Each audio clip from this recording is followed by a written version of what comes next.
Big boss Malayalam season 7-ൽ പ്രേക്ഷകർ ഏറ്റവും കൂടുതൽ പേർ ഇഷ്ടപ്പെട്ടിരുന്നത് അനീഷിനെയായിരുന്നു. ഒരു കോമണറായി വന്ന് അനീഷ് 2ാം സ്ഥാനമാണ് കരസ്ഥമാക്കിയിരിക്കുന്നത്. ആദ്യമായിട്ടാണ് ഒരു കോമണർക്ക് ഇത്രയധികം ആരാധകരും അതുപോലെ 2ാം സ്ഥാനവും ബിഗ് ബോസ് മലയാളത്തിൽ നിന്നും കരസ്ഥമാക്കാൻ സാധിച്ചിട്ടുള്ളത്.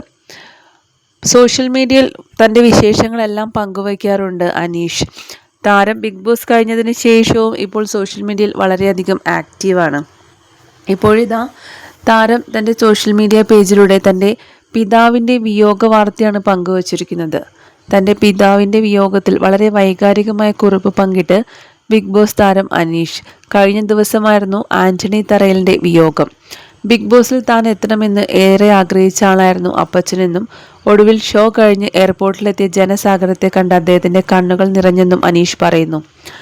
അപ്പച്ചൻ്റെ മരണം തൻ്റെ കുടുംബത്തിന് നികത്താനാവാത്ത നഷ്ടമാണെന്നും പകരം വയ്ക്കാനാകാത്ത വിടവാണെന്നും അനീഷ് പറഞ്ഞു. കഴിഞ്ഞു പോയ ദിനങ്ങൾ അതികഠിനമായിരുന്നു. അപ്പച്ചനെ കുറിച്ച് എങ്ങനെയാണ് പറഞ്ഞു പൂർത്തിയാക്കുക എന്ന് പോലും എനിക്കറിയില്ല. അത്രമാത്രം എല്ലാ കാലത്തും എന്നെ പിന്തുണച്ചിട്ടുണ്ട്.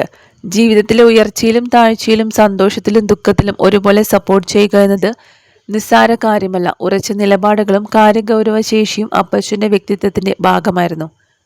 ജീവിതത്തിൻ്റെ ഏതവസ്ഥയിലും അമിതമായി ആഹ്ലാദിക്കാത്ത ലാളിത്യം മുഖമുദ്രമാക്കിയ തനി നാട്ടിൻ പുറത്തുകാരൻ, കൃഷിയെ ജീവിതചര്യയാക്കിയ പ്രകൃതി സ്നേഹി. ഒരച്ഛനും മകനെ ഇത്രമാത്രം സപ്പോർട്ട് ചെയ്യുമോ എന്ന് പലപ്പോഴും എനിക്ക് തന്നെ തോന്നാറുണ്ട്. ബിഗ് ബോസിൽ ഞാൻ എത്തിപ്പെടാൻ എന്നോളം തന്നെ അപ്പച്ചനും ആഗ്രഹിച്ചു. ഓരോ ദിവസവും എന്നെ മോട്ടിവേറ്റ് ചെയ്തുകൊണ്ടേയിരുന്നു.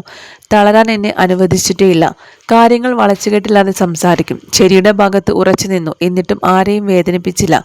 പകരം എല്ലാവരെയും സ്നേഹിക്കുകയായിരുന്നു.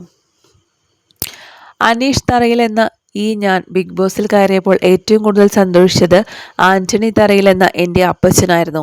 ബിഗ് ബോസിന് ശേഷം എയർപോർട്ടിലെത്തിയപ്പോൾ ജനസാഗരങ്ങളെ കണ്ട് അപ്പച്ചൻ്റെ കണ്ണു നിറഞ്ഞതും കോടന്നൂരിൽ കിട്ടിയ സ്വീകരണ ചടങ്ങിൽ അഭിമാനത്തോടെ നിന്നതും എനിക്ക് മറക്കാനാകുന്നില്ല. ബഹുമാനപ്പെട്ട മുഖ്യമന്ത്രിയുടെ കയ്യിൽ നിന്ന് പുരസ്കാരം ഏറ്റുവാങ്ങുമ്പോൾ അപ്പച്ചൻ്റെ കണ്ണുകളിൽ തിളക്കവും ആത്മനിർവൃതിയും ഞാൻ കണ്ടിരുന്നു. അപ്പച്ചൻ്റെ മരണം എൻ്റെ കുടുംബത്തിന് നികത്താനാകാത്ത നഷ്ടമാണ്. പകരം വയ്ക്കാനാകാത്ത വിടവാണ് അദ്ദേഹത്തിൻ്റേത്. കഴിഞ്ഞ ഏതാനും ദിവസങ്ങളായി ബന്ധുക്കളും സുഹൃത്തുക്കളും നാട്ടുകാരും തന്നുകൊണ്ടിരിക്കുന്ന സപ്പോർട്ട് എനിക്കും കുടുംബത്തിനും മറക്കാൻ കഴിയില്ല. സംസ്കാര ചടങ്ങിൽ പങ്കെടുത്തവരോടും പ്രാർത്ഥിച്ചവരോടും പ്രത്യേകം നന്ദി പറയുന്നു. ഒരിക്കലും ക്യാമറകളുടെ മുമ്പിലെത്താൻ അദ്ദേഹം ആഗ്രഹിച്ചിരുന്നില്ല. ജീവിതത്തിൽ പ്രൈവസി അദ്ദേഹം കൂടുതൽ ഇഷ്ടപ്പെട്ടു. ഒരു കാര്യം കൂടി പറഞ്ഞു വെക്കട്ടെ.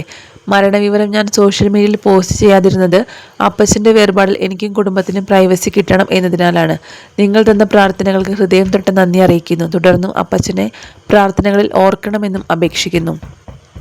അനീഷ് തറയിൽ പങ്കുവച്ച ഈ പോസ്റ്റിന് താഴെ നിരവധി പേരാണ് അദ്ദേഹത്തിൻ്റെ അപ്പച്ചന് ആദരാഞ്ജലികൾ അർപ്പിച്ചത്.